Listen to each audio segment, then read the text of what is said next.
আমরা এখন ঝর্ণাতে আছি। ওকে, ফরেনার ম্যান। তোমার বলো ভালো না। কক্সবাজারে ঘুরতে এসে হিমচুরি ঝর্ণা ও ইকো ট্যুরিজম ঘুরবো না তা কি কখনো হয়? তাই আমরা চলে আসলাম টিকিট কাউন্টারে এবং 35 টাকা করে মোট 3টি টিকিট নিলাম এবং টিকিট নেওয়ার সাথে সাথেই আমরা চলে গেলাম ভিতরে। তো ভিতরে উপরে ওঠার জন্য সুন্দর করে সিঁড়ি দেওয়া ছিল। গাইস আমরা দ্বিতীয় সিঁড়িতে আছি এখন। কি অবস্থা ভাবি? খুবই খারাপ, খুবই দুঃখজনক। স্যার তুমি কি বলছো? অনেকগুলো সিঁড়ি আমরা খুব নিচে।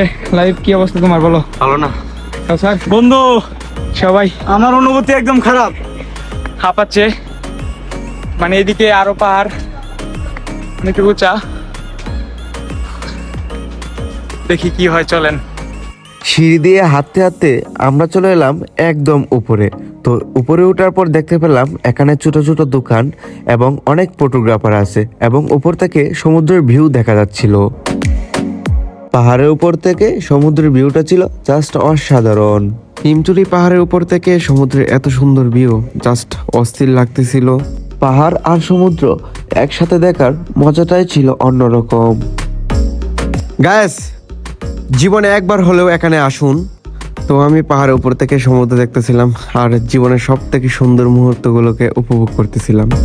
পাহাড়ের উপর থেকে সমুদ্রের ভিউ দেখার পর এখন আমাদের নিচে নামার পালা। আমরা এখন যাব ঝর্ণা দেখতে।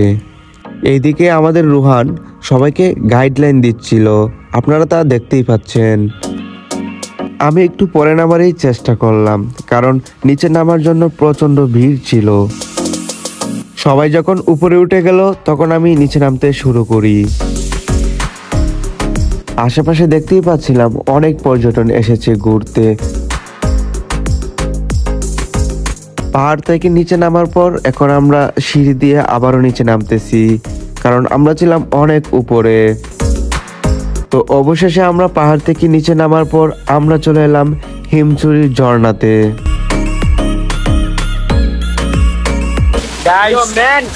আমরা এখন ঝর্ণাতে আছি। ওকে, পুরাই ডিস্টিংক্ট। 35 টাকার টিকিটে হিমচুরি ঝর্ণা এবং পাহাড় দেখতে আসাটা আমার কাছে সার্থকই মনে হচ্ছিল। তো আপনারা যারা কক্সবাজার আসবেন অবশ্যই হিমচুরি পাহাড় এবং ঝর্ণা দেখতে আসবেন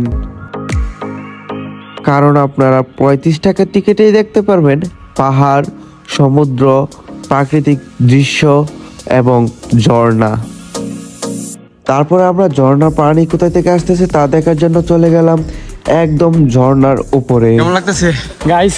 এখন ঝর্ণার উপরে চলে আসছি। ওকে, আমাদের দর্শকরা, hey hi guys, where from you? From Poland. Poland? You're foreigner man. Hi. Okay. ঝর্ণার উৎসটি ছিল বৃষ্টির পানি থেকেই। তো আজকের ব্লগটি এই পর্যন্তই। ধন্যবাদ, ভালো থাকবেন।